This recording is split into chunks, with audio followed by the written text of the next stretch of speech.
كم يمسيهم خبركم تخطاتلتين لومي سوني 24 سنة ساعة 9 مشاز تدالوه هاقراون زيناتات حيزنا لكم كريمنا لنا كتكاتاتلنا بخبر زعدم بيترس منقص هرست زينا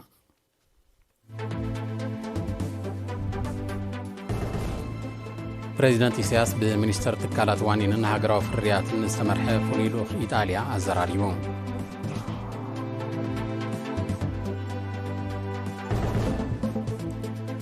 ኣብ ዝተፈላለዩ ሃገራት ዝነብሩ ኤርትራውያን ሰማዕታቶም ብዓብዪ ክብርን ሓበንን ዘኪሮም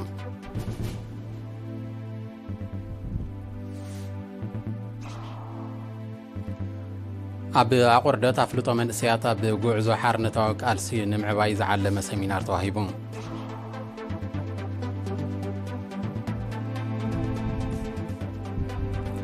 እስራኤል ኣብ ወሽመጥ ጋዛ ብተካይዶ ዘላ ደብዳብ ልዕሊ 21,000 ቆልዑ ዳሃዮም ጠፊኡ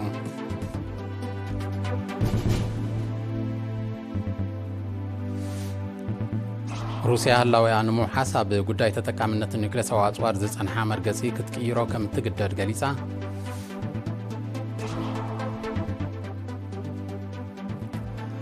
ኣብ ሶማልያ ሓደጋታት ዕለቕለቕ ንዋታውን ማሕበረ ቁጠባውን ክሳራ ኣኸቲሉ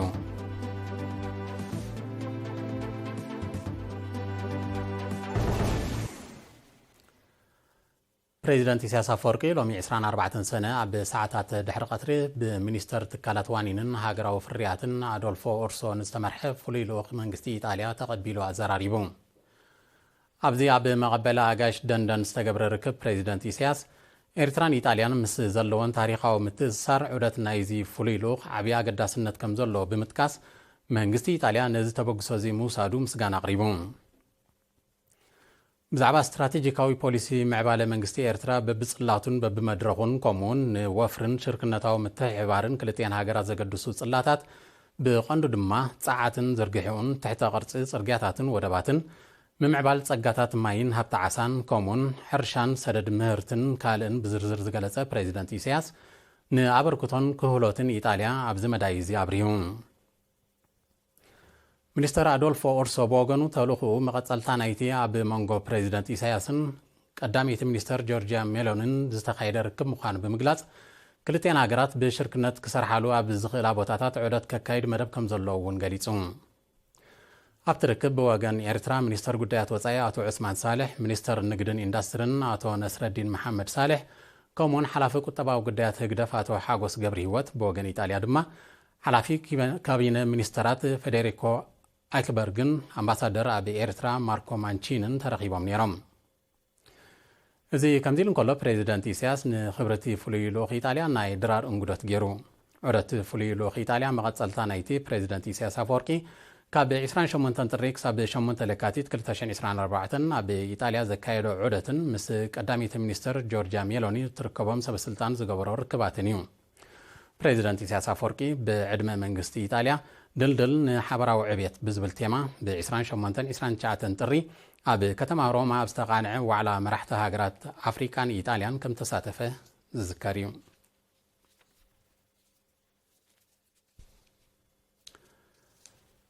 أب استفلاليا كتماتات سويسرلاند شيكاغو أوكلاندن هاريسبرغن حبرات منغستات أمريكا كومون فيينان ليزنن أستريا زنوبرو زيغاتات سلا هاجرن حزبن بجان زحالفو سماعتات بعاب كبري ذكيرهم زعبازيز توهاده صبصاب الله دانايت قبري هيوت كتقربيا جنيف بيرن بازل سنغالن سولوترن لوزرن جوران كورن كاب 19 ساعة 23 سنة زتودبه مدبات زخر حبن مولع شمعة نأجر قعزو كمون سنة أباباوي مسناد أوتازت تقاليلين يروم تساتفتي وهدوتهم بمحيالن ودابوهم بمسفحن أبركتهم كم زعززو بمرققات نبرت جنيف 3,300 فرانك نبرت بيرن 3,300 فرانك نبرت بازل 9,310 فرانك نبرت سنغالن 3,310 فرانك نبرت لوزان 6 فرانك نبرت لوزن دما 6,300 فرانك نمسسني مع كان حدر سماتات وفيهم ኣብ ርእሲ እዚ ኣብ በርን ዝነብራ 25 ኤርትራውያን ስድራ ቤታት 21 ስድራ ሰማዕታት ንምጥዋር 14400 ፍራንክ ኣብ ባዝል ዝርከባ 12 ኤርትራውያን ስድራ ቤታት ድማ 12 ስድራ ሰማዕታት ንምጥዋር 8640 ፍራንክ ኣበርኪተን ኣብ ቺካጎን ከባቢኣን ሕቡራት መንግስታት ኣሜሪካ ዝነብሩ ኤርትራውያን ብሰንበት 23 ሰነ ንሰማዕታቶም ብሓበን ኣብ ዝዘከርሉ ሕድሮም ንምፍጻም መብጽዖም ሓዲሶም ኣብታ ኣጋጣሚ 36 ስድራ ስዋኣት ንምእላይ ዝውዕል 34560 ዶላር መብጻዕቲ ኣትዩ ኣብ ኮሎምቦስ ኦሃዮን ከባቢኣን ኣብ ዝተኻይደ መንእስያት ብብዝሒ ዝተሳተፍዎ ናይ ዝኽሪ መደብ ድማ ማዕከን ሕድር ሰማዕታት ንምስሳን 3900 ዶላር ክውፈን ከሎ 20 ዜጋታት ድማ ሓላፍነት ምንባይ 20 ስድራ ስዋኣት ከም ዝወሰዱ ቃል ኣትዮም ብተመሳሳሊ ማሕበረኮም ከተማ ሃሪስበርግ ፔንስልቬንያ ብ22 ሰነ ኣብ ዘቃንዕዎ ምውላዕ ሽምዓ ናይ እግሪ ጉዕዞን ስነ-ጥበባዊ መሰናድኦን ዘጠቓለለ መደብ 3535 ዶላር ንምንባይ ስድራ ስዋኣት ኣታው ተገይሩ ነበርቲ ከተማ ኦክላንድ ድማ 15 ኪሎሜትር ዝሸፈነ ናይ እግሪ ጉዕዞ ብምክያድ ሽምዓ ብምብራህን ስነ-ጥበባዊ ትሕዝቶ ብምቕራብን ሰማዕታቶም ብሓበን ዘኪሮም ብኻልእ ወገን ማሕበረኮም ኤርትራውያን ኣብ ከተማታት ቬናን ሊኒዝን ኦስትሪያ ብ22 ሰነ ኣብ ዝወደብዎ መደብ ዝኽሪ ሓበን ብኽቡር ዋጋ ዝመፀትን ዝተዋሕሰትን ናጽነት ብልምዓት ንምኹላዕ ኣብ ዝካየድ ጻዕሪ ኣበርክቶም ከም ዘዕዝዙ ኣረጋጊጾም ኣብ ምዞባ ቁርደት መንስያት ብዛዕባ ጉዕዞ ሓርነታዊ ቃልስን ዝተሓልፈ መድረኻትን ዘሎ ማፍለጦ ንምዕባይን ንምዕማቑን ዝዓለመ ሰሚናር ንሰራሕተኛታት ትካላት መንግስቲ ተዋሂቡ ኣብቲ ብቤት ጽሕፈት ሃማመተ ዝተወደበን ልዕሊ 300 መንስያት ሰራሕተኛታት ጨናፍር ሚኒስትርታትን ሃገራውያን ማሕበራትን ዝተሳተፍዎን ሰሚናር ህዝቢ ኤርትራ ብረታዊ ተጋድሎ ከበግስ ዘገደዶ ኩነታት ኣብ 30 ዓመታት ቃልሲ ዝነበረ ኣገዳሲ ምሕራፋት ዝተሓልፈ መስገደላትን ዝተኸፍለ ዋጋን كمون دحرنا عطنا زقاتمه دكسي وراراتن زترعي جغننتن بسفيه تغليصو ازاز كفل سراويت 50 كولونيل برهانه هابتزغيا بزهابو مغلصي انصار لولاونت ኤርትራ ዘንቀደ ወራራት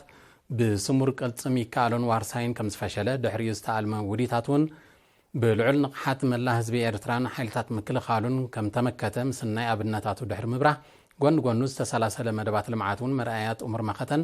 ናይ ምግባር ዓቕምን ህዝብን ሰራዊትን ኤርትራ ከም ዝኾነ ረድዩ ታቲ ዘላ ሓድሽ መድረኽ ሒዝዎ ዝመፀ ዕድላትን ብድሆታትን ዝጠቐሰ ኮሎኔል ብርሃነ ምዝናይ ስለዘየድሊ ንቕሓትን ኣፍልጦን መንስያት ክብርኽ ከም ዝግባእ ብምግላጽ ኣተኩረ መንስያት ኣብ ሞያን ትምህርትን ከተኩር ኣተሓሳሲቡ ሓላፋ ኣሃዱ ሕግን ስርዓትን ልምዓት ከተማና ቁርደት ኣቶ ተስፋ ስላሴ ገብረን ስላሴ ብግድዩ እቲ ሚስጥር ኣብ ንቕሓትን ሓድነትን ስለ ዝኾነ መንስያት ንዝተሓልፈ ቃልስን ዝተኸፍለ ረዚን ዋጋን ኣብ ግምት ብምእታው ዕቱባት ክኾኑ ኣዘኻኺሩ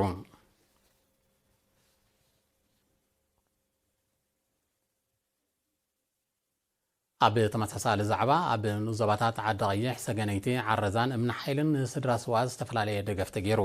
ወከልቲ ኤሪና ዝለኣኾ ትሕዝቶ ኣብ ሓደ ፀብጻብ ተጠሚሩሎ እልልታ ሃብተ ማርያም ከተቕርበያ ኣብ ንኡዞባታት ዓዲ ቀይሕ ሰገነይቲ ዓረዛን እምኒ ሓይልን ብምኽንያት 20 ሰነ መዓልቲ ሰማዕታት ኤርትራ 17,000 ናቕፋ ንስድራ ስዋኣት ደገፍ ተገይሩ በዚ መሰረት ነበርቲ 21 ምምሕዳራት ከባቢ ንኡዞባ ዓዲ ቀይሕ 94685 ናቕፋ ኣብቲ ንኡዞባ ዝነጥፉ ሰራሕተኛታት መንግስቲ 71,100 ናቕፋ ከምኡውን መምህራንን ተምሃሮን ሰራሕተኛታትን ኮሌጅ ንግድን ማሕበራዊ ስነ ፍልጠትን 62,215 ናቕፋ ኣበርኪቶም ኣብቲ ንኡዞባ ብተወሳኺ ነበርቲ 9 ምምሕዳራት ከባቢ ግርሁ 78 ስድራ ስዋኣት ብወፈራ ክሓርስ ከለዉ ኣብ ምምሕዳራት ከባቢ ዓዲ ኻንታ መንደን ፍራንካ ኣብቲ ስድራ ስዋኣት ተሓዲሱ ኣብ ንኡዞባ ሰገነይቲ ድማ ነበርቲ ዝተፈላለየ ምምሕዳራት ከባቢ ግራውቲ ስድራ ስዋኣት ብወፈራ ክሓርስ ከለዉ ውዳቤ መንእሰያት ሰራሕተኛታትን ሰብ ፀጋን ዘዋፅዎ 188,000 ናቕፋ ንስድራ ስዋኣት ተመቃሪሑ ኣብ ንኡዞባ ዓረዛ ብተመሳሳሊ ሰራሕተኛታት ትካላት መንግስቲ 130,000 ናቕፋ ኣብ ሓውሲ ከተማ ዓረዛ ዝቕመጡ 12 ዜጋታት ከዓ 5,600 ናቕፋ ንፅጉማ ስድራ ስዋኣት ኣበርኪቶም እዚ ከምዚ ኢሉ እንከሎ ሰራሕተኛታት መንግስቲ ኣብ ንኡዞባ እምኒ ሓይሊ 140,000 ናቕፋ ንተመሳሳሊ ዕላማ ወፍዮም ኣብ ንዞባ ሃይኮታ ብዕዙዝ ተሳትፎ ህዝብን ሰራዊትን ሰፊሕ ናይ ምዕቃብ ሓመድን ማይን ወፈራታት ይሰላሰል ኣሎ በዚ ካብ ወርሒ ለካቲት ጀሚሩ ኣብ ምምሕዳራት ከባቢ ግራሻ ሓሸንኪት ሓደም ደሚን ቡልቱብያይን ዝተዓመ መደብ 186 ኪሎ ሜትር ዛላታት ኣብ ማይ ኩዕታትን መጋሃጫታትን ከም ተሰርሐ ሓላፊ ቤት ጽሕፈት ሕርሻትን ዞባ አቶ ተሸመ መድሃኒ ሓቢሩ ከም መቐጸልታ ናይዚ ኣብ ወቕቲ ክራማት 120,000 ፈልስታት ንምትካል መደብ ከም ዘለውን ገሊጹ ተሳተፍቲ ኣብ ዝሃቦ ሪኢቶ እቲ ስራሕ ኣብ ምርጋእ ኣከባብን ሕርሻዊ እቶታውነትን ዘለዎ ኣስተዋጽኦ ልዑል ምዃኑ ኣሚኖም ንምዕዋቱ ብትግሃትን ተወፋይነትን ይሰርሑ ከም ዘለዉ ኣብሪሆም ዝኸበርኩም ተኸታተልቲ ስዕብ ኣህጉራዊ ዜናታት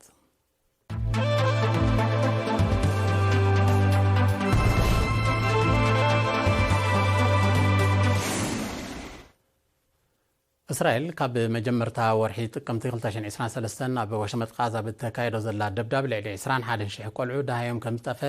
ጸብጻባት ውድብ ሕብራት ሃገራት ኣፍሊጦም እቲ ዝቕጽል ዘሎ ወታደራዊ ስርሒት ዳሃይ ግዳያት ንምፍላጥ ብድሆ ፈጢሩ ከም ዘሎ ዝጠቐሰ ሕብራት ሃገራት እስራኤል ጻውዒት ምቁራጽ ተኽሲ ክትቅበል ጸዊዑ ኣሎ እዚ ከምዚ ኢሉ እንከሎ ቀዳማይ ሚኒስተር እስራኤል ቤንያሚን ነታንያሁ ዋላ እውን ስምምዕ ምቁራጽ ተኽሲ እንተተኸተመ ምንቅስቓስ ሓማስ ከይተደምሰሰ እቲ ስርሒት ደው ከም ዘይብል ኣነጺሩ በዚ ድማ ቅልውላው ወሽመጥ ጋዛ ብቐሊሉ ክዝዓርፍ ከም ዘይመስል ናይ ቀረባ ተዓዘብቲ ይእምቱ እስራኤል ብተካየዶ ዘላ ወታደራዊ ስርሒት ኣስታት 700 ቆልዓ ሰበይቲ ዝርከቦም ልዕሊ 37,500 ፍልስጤማውያን ከም ተቐትሉ ጸብጻባት ይጠቕሱ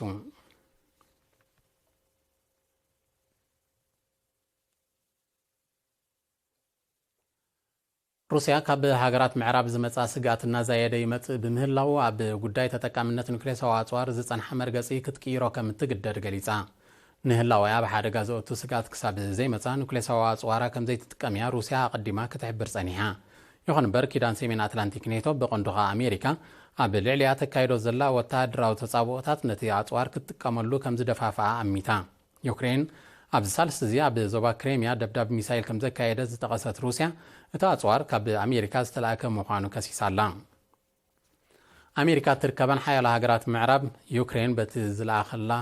ዝለኣኸላ ኣጽዋር ኣብ ውሽጢ መሬት ሩስያ ክትጥቅዕ ፍቓድ ከም ዝሃባ ዝፍለጥ እዩ ሩስያ ነቲ ስጉምቲ ተሪር ምላሽ ከም ትህበሉ ከተጠንቅቕ ምጽናሓ ዝገለጹ ተንተንቲ ኣብ መንጎ ኔቶን ሩስያን ቀጥታዊ ወተሃደራዊ ረጽሚ ክስዕብ ተኽእሎ ከም ዘሎ ይእምቱ فخم كبل زصنحه وتهدروا متفنان نيتون روسيان عبز عمت زي مليسو كم زخرره صبصبات يتقسون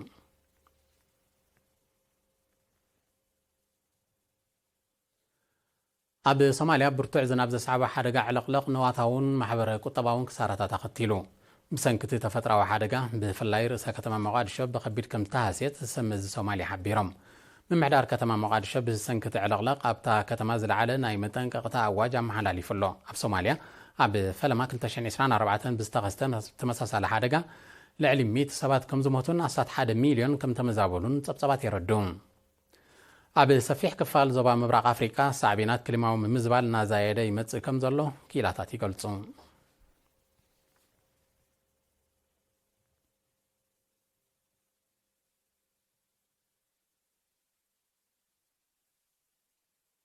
ቅልውላው ሓውሲ ደሴት ኮርያ እናኸረረ ኣብ ዝመጻሉ ዘሎ እዋን ኣሜሪካ ነፈርቲ ትስከም ዓርሞሸሽ መርከብ ውግእ ናብ ደቡብ ኮርያ ልኢኻ ዕላማታ መርከብ ኣብቲ ኣሜሪካ ደቡብ ኮርያን ጃፓንን ኣብ ዝወርሒ እዚ ዘካይዶ ሓበራዊ ወታደራዊ ልምምድ ንምስታፍ ምዃኑ ቤት ጽሕፈት ምክልኻል ኣሜሪካ ፔንታጎን ኣፍሊጡ ነቲ ወታደራዊ ምንቅስቓስ ካብ ምእዋጅ ውግእ ፈልያ ከም ዘይትርዮ ዝገለጸት ሰሜን ኮርያ ተሪር ምላሽ ከም ትህበሉ ኣጠንቂቓላ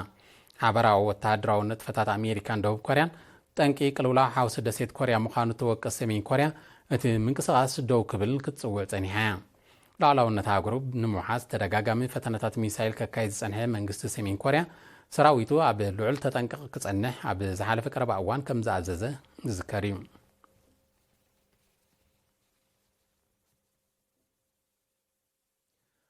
ጀርመናዊ ኩባንያ መፍራ ኣጽዋር ፌን ሜታል ተተኮስቲ ብብዝሒ ንምስራሕ ዝኽእል ናይ 9 ቢልዮን ዶላር ውዕል ከቲሙ እቲ ምስ መንግስቲ ጀርመን ዝተበጽሐ ስምምዕ ናብ ዩክሬን ተተኮስቲ ንምልኣኽ ኣብ ግምት ዘእተወ ምዃኑ ተገሊጹ ኣሎ ብዘይካዚ ገለ ካብቲ ኩባንያ ሬን ሜታል ዘፍርየ ተተኮስቲ ንዩክሬን ድሕሪ ምድጋፈን ኣጽዋርን ናብ ዝወድኣ ኣባል ሃገራት ኔቶ ከም ዘቕንዕ ተፈሊጡ ኩባንያ ሬን ሜታል ፍርያቱ ካብ ዝመጽእ ዓመት ከም ዝጅምርን ዓመታዊ ልዕሊ 100,000 ተተኮስቲ ከፍሪ ምዃኑን እዩ ዝሕበር بركز ولا أبالات نيتون يوكرين كدقفا قبله مخزن أصقارن كم تتنقق بمحبار متكاتاك حتى انكلوا قلياتون نتدقف كقوارصا مخانن كتنققات سينحل اللوان نيتون يوكرين محقاز جمرو سدد أصوار نحايلو أبالاتو عب وطادراون كتباون قلولاو كم الشممن يزوكاس اتكيدان كانديت تاوت أقامات أوروبا بغندقا مبرعو كفالتو زبا كوين خمزلو متكبابي كربات زلوم وغنات يحبرون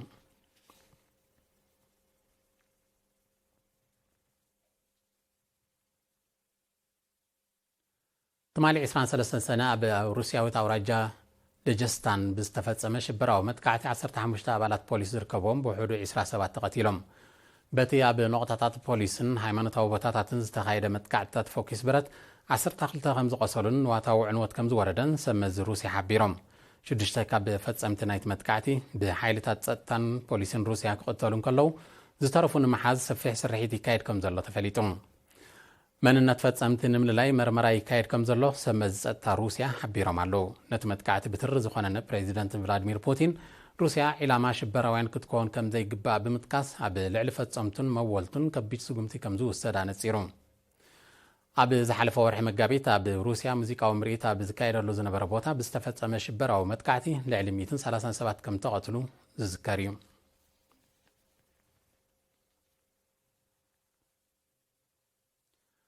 ኣብ ኮሎምቢያ ብሰንኪ ባህርያውን ሰብ ሰርሖን ጸገማት ልዕሊ 4.5 ሚልዮን ሰባት ምሕር ሕጽረት መግቢ ኣጋጢሞም ከም ዘሎ ጸብጻባት ውድብ ሕብራት ሃገራት ሓቢሮም ኣብታ ሃገር ተኸሲቱ ዘሎ ምስጋር ዕፀ ፋርሲ ጠንቁ ጸጥታዊ ዘይምርግጋ كومون كليماو مزبال كاند مخنيات نايت كستت مخانو تم تصبصبات افليتوم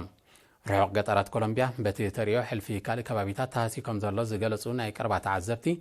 قدات نمردا قلطف سغمتي مزي وسد سباو قلولاو كسعب كم زغلا تنقيقوم كولومبيا تركبو سفيح كفال زبا دوباو امريكا بحدقا دركي تتقيو خم زلو كيغلط صنيحيم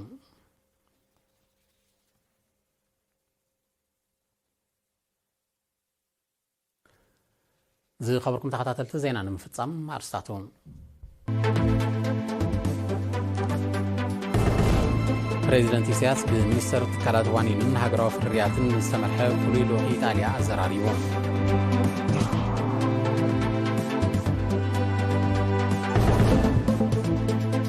أبي استفلا لهاجرا زنبري إرتراويان سمعتهم بعبي كبرن حابن ذكيرهم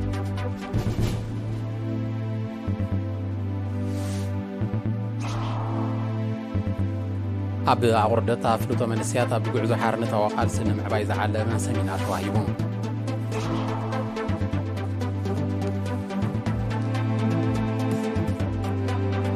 إسرائيل لابوش متقاذا بالتكايلو زلات دبدب لعلي عسران حدا شيء قلعو دهاي متفيوهم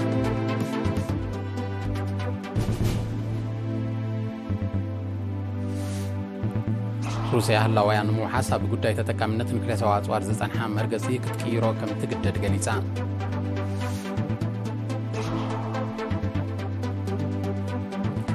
اب سوماليا حدغات العلاقلق نواتاون محبر قطباون كسرا اقتيلو